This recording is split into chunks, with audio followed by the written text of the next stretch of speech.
Hey, je reviens aujourd'hui pour ma première vraie vidéo sur YouTube. Voilà, donc je reviens pour vous faire mon top 5 des romans LGBT, puisque je suis concernée par cette cause, et étant donné que le mois de juin c'est le Pride Month, donc le mois des fiertés, je me suis dit que c'était l'occasion rêvée pour vous faire ce top 5. Du coup, je te laisse avec le générique et je te retrouve juste après.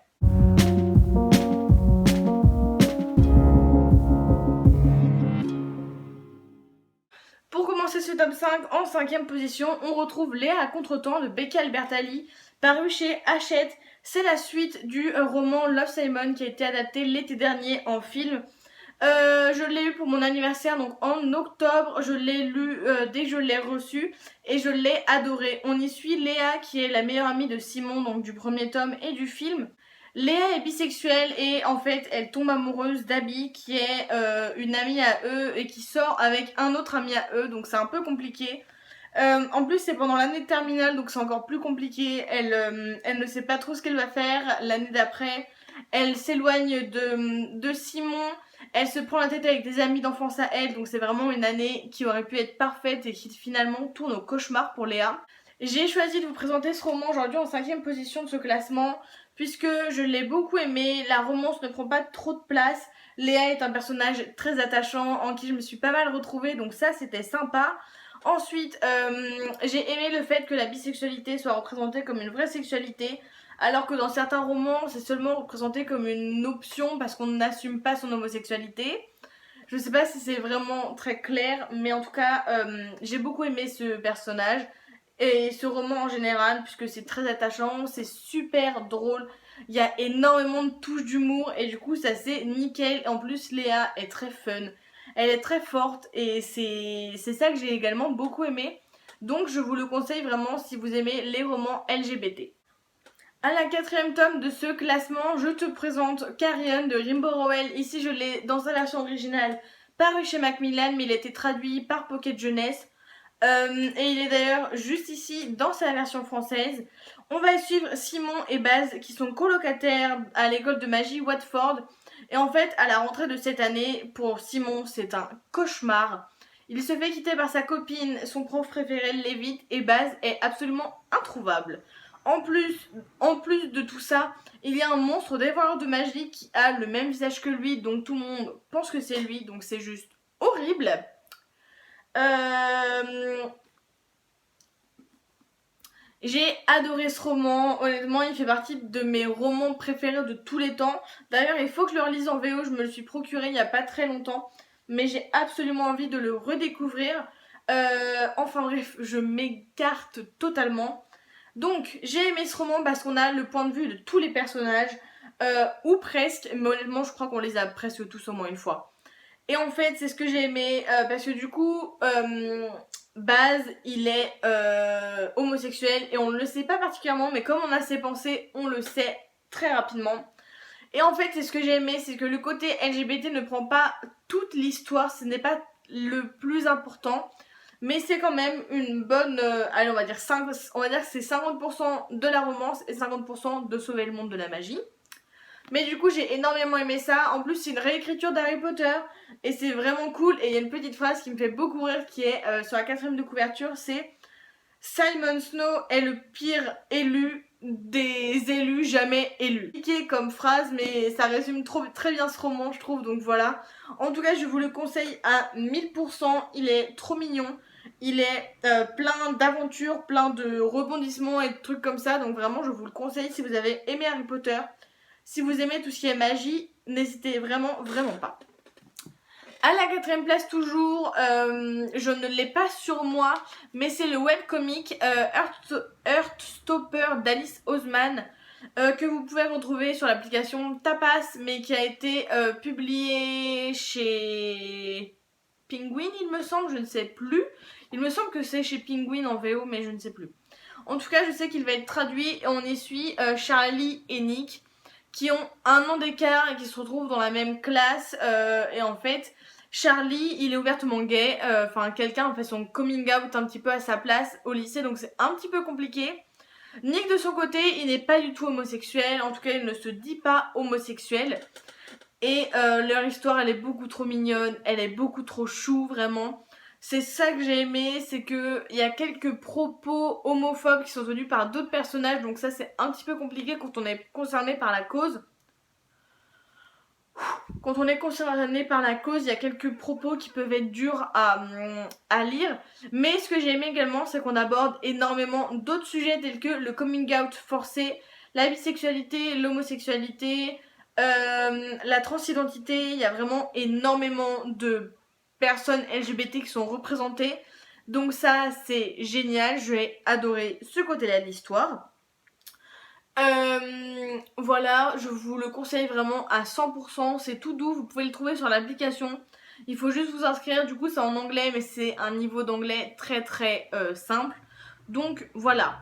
En troisième position de ce top 5, on retrouve Autobiographie que je n'ai pas sur moi parce que je le lis je l'ai en e-book sur mon téléphone avec lequel je filme. Donc voilà, c'est écrit par Christina et Lorraine.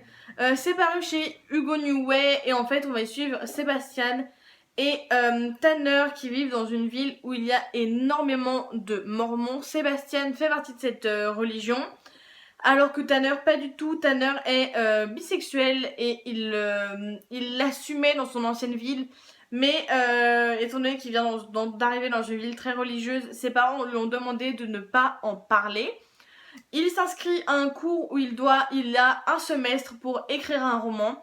Et là, c'est là que Sébastien arrive. Il vient dans ce cours pour aider les élèves à écrire ce roman. Et en fait, eh bien, Tanner tombe éperdument amoureux de Sébastien. C'est très beau comme histoire. C'est assez compliqué parce que du coup, on a la notion de religion, d'interdit d'être homosexuel, de ce côté où il n'y a vraiment pas le droit, où cette relation est considérée comme malsaine et comme contre nature. Donc voilà, j'ai énormément aimé ce roman, c'est pour ça qu'il arrive en troisième position de ce top 5. J'espère l'avoir en version papier très rapidement pour pouvoir vous le présenter vraiment de manière réelle et physique. Mais vraiment, je vous le conseille à 100%. Il m'a tiré les larmes à plusieurs reprises. Pareil, il y a des propos qui sont assez compliqués à entendre de par la religion. Mais sinon, honnêtement, ça va. Voilà. On arrive dans les deux premiers de ce classement. En seconde position, je te présente le roman Appelle-moi par ton nom d'Andrea Simon, ici paru chez Grasset, mais qui est disponible au livre de poche et que j'ai en livre de poche également chez ma maman. Ça fait partie de mes romans préférés, j'avoue, voilà. Ça a été adapté en film, ici c'est la couverture du film. On va y suivre Elio et Oliver.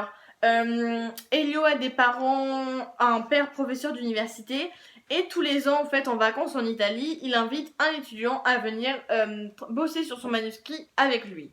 Cette année-là, c'est Oliver, on est dans les années... Il me semble que c'est 85-90. Donc cette année-là, c'est Oliver qui arrive.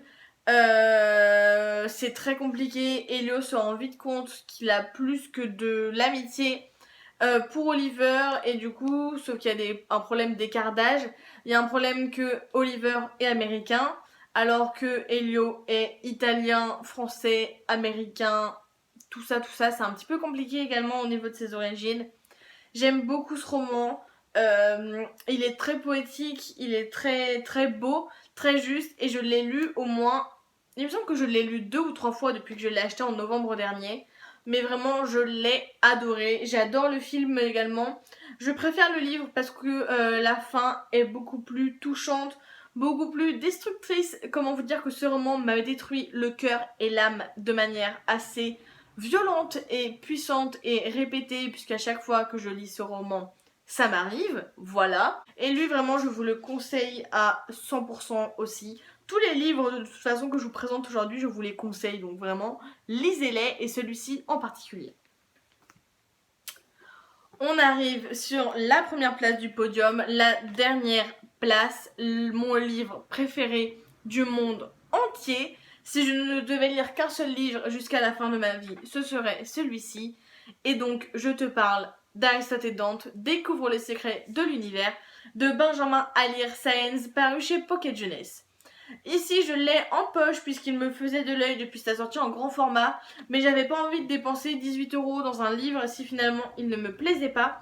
Du coup, je l'ai acheté en poche pas longtemps après sa sortie à ce format. On y suit Aristote et Dante en 1987. Ils habitent au Mexique et en fait, Aristote, il est en colère contre sa famille. Il a un frère en prison dont personne ne parle jamais.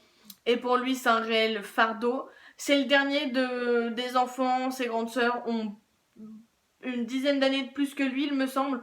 Du coup, il se sent vraiment enfant unique. Et Dante, qui est un garçon du même âge que lui, lui, il est drôle, il paraît sûr de lui, il est très expressif, il s'entend très bien avec ses parents.